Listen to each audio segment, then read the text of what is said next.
with things like large language models, that is a new skill necessary for development professionals, but in no way does it obviate the need for development professionals. In fact, it makes it even more valuable. It's a bigger hammer for those professionals to then bring to these problems, to both surface the problems as well as to develop solutions to those problems.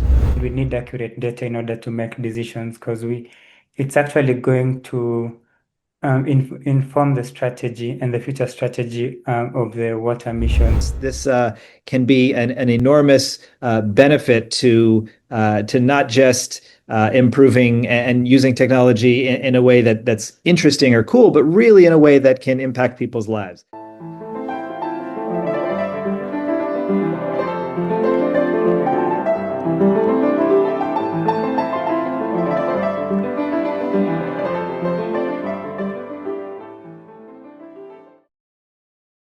Welcome back to AfriCamp. At Pharo Foundation, we believe that access to water is the cornerstone of development. Quite simply, when children spend hours every day fetching water for their families, they cannot put in the hours to learn effectively at school. Without water, there is no agriculture, and children with empty bellies also cannot learn. And while children do not get a chance to fulfill their potential, there simply is no future. So Pharo Foundation's critical task is to map out the existing supply of water, identify the gaps, and the most impactful way of providing water to local communities. AI is already lending a hugely helpful hand in this process through at least two functions. Thanks to AI and in collaboration with the University of Massachusetts at Amherst, we're using geosatellite data to create the map of existing water supply and implied gaps in Somaliland. In addition, we're using AI to carry out object detection at our dams through a high-resolution camera, which we have baptized the Camel Cam, allowing us to capture in real time the uses of our dams and the frequency of usage. This is critical information on our impact, which gives us the ability to analyze the effectiveness of our dam infrastructure so that we can recalibrate our activities to optimize them. I have invited Dennis Chariot and UMass's Jay Taneja to tell us about these AI-enabled innovations in water development in their own words. Jay studies the application of computing tools to measuring and managing infrastructure in industrialized and developing nations, including energy and building systems, but also transportation, water, and sanitation systems. In his work, he develops and applies embedded Internet of Things and mobile systems, as well as machine learning techniques.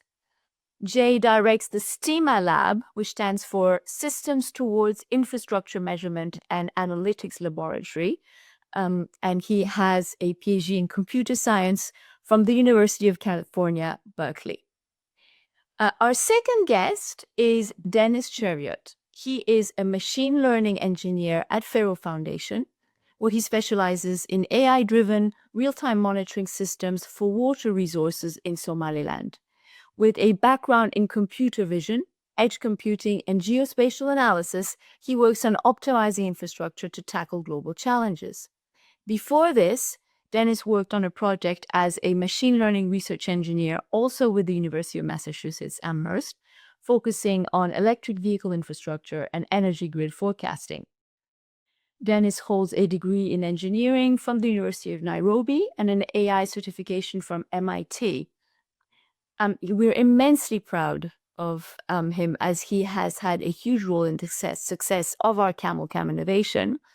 And he has been accepted for a PhD at UC Berkeley. So I will kick things off with a question to Dennis. Dennis, can you please tell us why you installed solar-powered security cameras at Pharo Foundation's dams in Somaliland, which capture high-resolution video footage of dam visitors? Okay, thanks for the warm welcome. Yeah, so Pharo Foundation has been building Hafa dams for some times in Somaliland to now provide water to the locals whose main socioeconomic activity is agropastoralism. And so that there was need to now measure impact through the monitoring framework and from all of our projects. So initially we had someone just stationed at the dam with a book and a biro, just noting how many people are coming to the dams, basically how many livestock species, what time, how much water they consume, how many goats, cattle. And this was so laborious, it wasn't scalable, and it was prone to human error. And most of people were underreporting how many animals and cattle we had. So together with the chief research officer at Pharo Foundation and Professor Jay here with us today, we came up with this idea to now use computer vision to automate this process. So basically what we do is we have these high resolution cameras at the dam points, and then they're zoomed into where the animals come in and at the troughs where the animals take in the water. And then they detect, identify, classify all the different species of water, of livestock and also jerrycans. From this, we can compute how much water is taken, how many animals are coming, the grazing patterns. And also we're expanding this into other important functionalities, such as trying to predict animal health and all the other great capabilities that AI brings with it. Sorry, you said predict what? So basically an onset for grazing patterns and also disease outbreak. So it can tell us if there is some disease outbreak which is coming before it even gets to the herd of livestock. Brilliant. Thank you, Dennis. Thank you. Jay, so how do you kind of feed into all of this? What's your contribution to the water mission? And why would you say we need computer vision models to deliver this mission? Fantastic. And thank you for the opportunity to join today. My participation is largely to support Dennis, the red team and the water team that are implementing the kinds of approaches that Dennis described. The thinking is that where there are opportunities for better measurement to improve access to water, we can bring computing tools that allow for that measurement. So whether it's understanding usage of water, which is largely what the Camel Cam platform is about, to understanding the supply of water, which we are working with Dennis and the water team in Somaliland to better understand how water supply changes over the seasons. We can use tools like computer vision that give us an opportunity to measure at scale what the behavior of herders and even the livestock themselves has to do with water access. Computer vision is really valuable because it allows a non-contact measurement. You don't need individual sensors, and it allows for long-term measurement that we can deploy one device that is able to measure the livestock patterns of the 200,000 livestock that visit, say, one of these dams every single year. We can start to identify patterns, time of day, time of year, and we can couple that with data that are collected at the site itself to get deeper insights into how those patterns may be changing over the year, over the seasons, and perhaps by different populations of livestock. Very interesting, that last point, Jay. I guess this combination of the computer vision with the on the ground aspects is also quite interesting to me. Brilliant. Thank you, Jay. Another issue for me is something that I've been thinking about a lot is separating two aspects of AI's impact. First of all, its impact on water research per se. I mean, it's clearly a game changer. But also then there's its impact on the access to water itself. So I'd like to go into that a little bit. Jay, and actually, Dennis as well, please feel free to comment on this. Given that you have experience in applying computer vision models across industrialized and developing regions, and across many sectors, my question is, compared to other sectors, would you say that computer vision models are particularly critical to optimizing research into water development? And then the second part of the question is, how often you've seen computer vision aided research resulting in life-changing access to water itself. So first, please answer on the research side, and then on the access to water.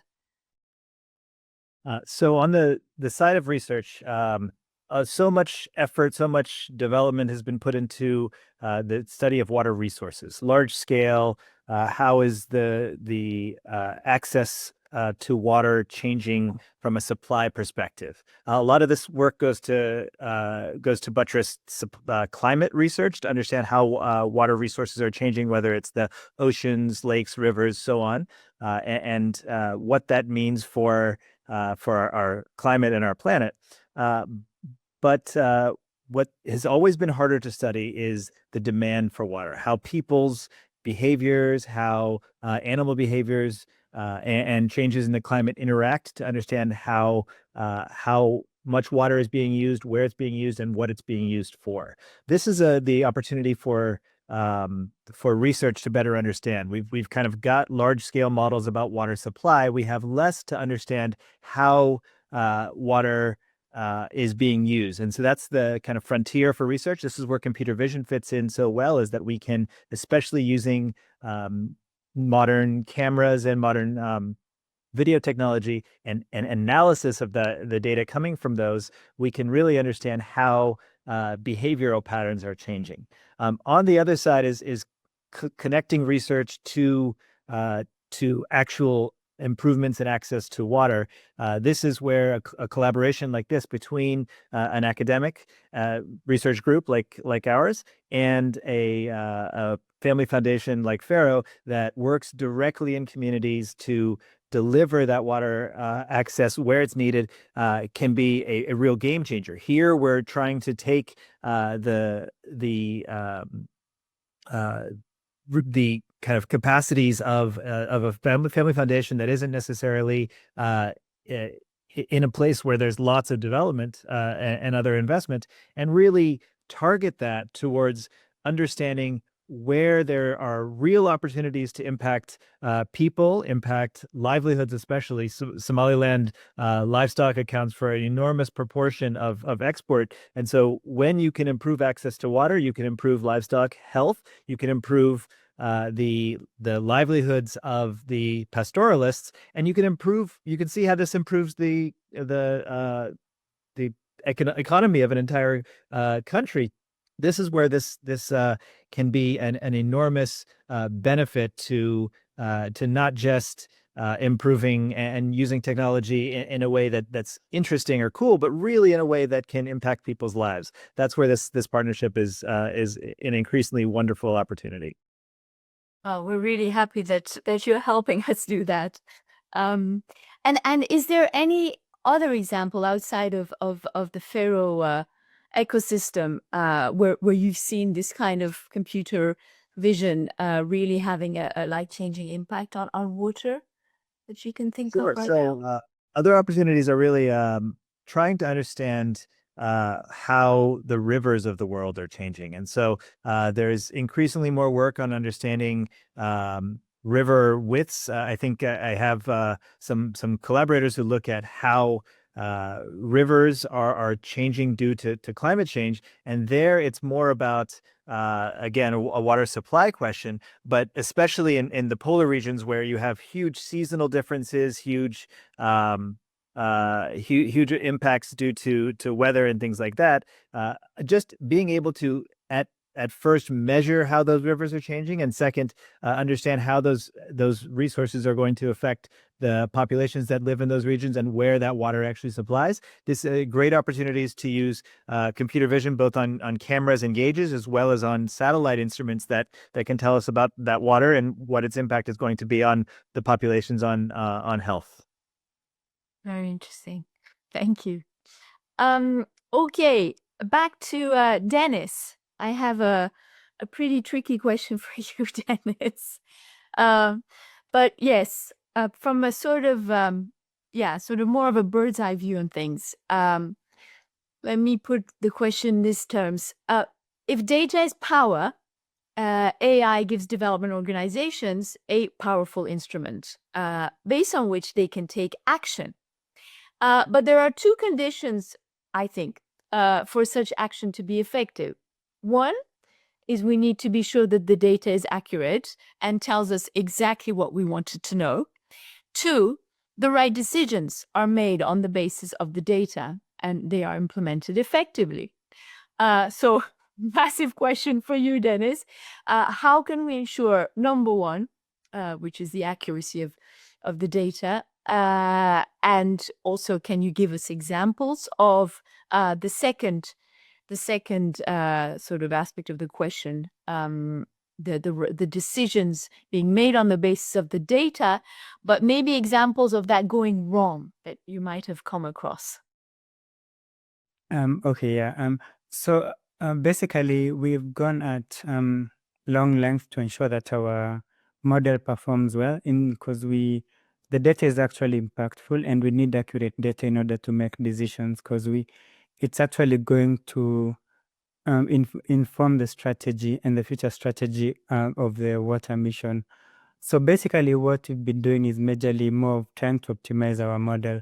For example, a case in point of what we did, we normally do what is known as ground truthing. So this is where we get accurate and basically proofread data from the ground. Like we had the manual person or enumerator coincide, run parallel with the computer vision at the pilot. So we were certain about the data from the enumerator, and then now we ran the model and compare this data. So basically, this is what we did, which is known as ground truthing. We've also been doing context-based training. So basically, this is what we do is known as basically trying to adapt our model to our local context, the dam area, what it would be seeing. Because there could be basically biasness and other inaccuracies if you train from a different context and then come and apply it in a totally different context. Yeah. On to the second part, the data is actually the continuous actionable data has really informed a lot. Case in point, at one of our dam points, Wadomaka Hill, earlier this year when it was peak drought periods, we were seeing little to no data action or recording from our Camel Cam. Basically, like there was no action in the dams from our Camel Cam. And further investigation and made us realize that as much as there was water in the dams, people had migrated into other areas because there was no pasture around the dam areas. So basically, their livelihoods with cattle are intertwined. So if there's no pasture, basically the water is not impactful. So Camel Cam is helping us rethink what impact looks like. So basically asking ourselves, is providing water enough if there's no pasture to support livelihoods? Yeah. Very interesting. Jay, did you want to also comment on that one? Maybe also, because Dennis has been very diplomatic, but, are there any examples of the wrong decisions being made on the basis of data as well? Absolutely. So there's a kind of old example we use in the development space to understand how particular, say, products could be developed. And I think one of the challenges with developing products for low-income populations is the understandings we have from other settings do not necessarily apply among those low-income populations. And so I don't want to impugn any specific products, but in the water access space, there have been multiple examples of water purification technologies or kind of point of use delivery for filtering and cleaning water that have missed the mark because they didn't understand the motivations behind how people use water and kind of the different use cases. And I think that this is more of a case where the right data needs to be collected. It's not just a matter of understanding, okay, what's the way to maximize treatment efficiency or whatever else, but you really need to understand how those populations might make use of those systems and whether the product being developed is actually a good fit. So it's a question of where these kinds of data approaches that often draw from enormous wells of data, where do those data that exist, where do they come from, and how do they inform the systems being built, the products being developed, things like that? Very interesting. Yeah, I love that. Great. So we're coming towards the end of this episode. So to kind of wrap all of this up, my last question is really to both of you. To what extent is AI a tool, an opportunity to better understand the scale and nature of a development problem, but development organizations are left with the challenge of finding its solutions? Or does AI already provide the solution itself? You've kind of touched upon that already, Jay, in that last answer, but I'd love to hear both your thoughts. Maybe, Dennis, do you want to kick it off? Yeah. Basically, I think AI is such a good tool, and it's been used to such great length at the developmental sectors. But it can go a long way when complemented with other studies such as on-ground surveys and others such as RCTs. Case in point, we're trying to complement the computer vision and other works of AI with these surveys such as ground truthing. And on the ground surveys, we have people going and the enumerators going to do the same parallel surveys, and then we try compare, and we also aggregate this data to more inform these decisions. So basically, I'd say if they're used in tandem with other methods, that's where the real power and advantage comes in to fruition. Excellent. To add directly to that, I think AI is an accelerant. It takes capabilities that were there or potentially there before and makes them better. And so that fits in a realm of different points in the kind of development sector. So whether it's being able to surface a problem that isn't well understood and being able to better measure what's happening at scale, an example that we're pioneering here with Camel Cam, or whether it's taking things that are already happening and making them more efficient, as often gets used in particularly industrialized regions where we have lots of streams of data already, and we just need to make better decisions based on those data. AI allows for that. Where I think in developing regions, we have to think a lot more about how we measure and what those measurements actually represent.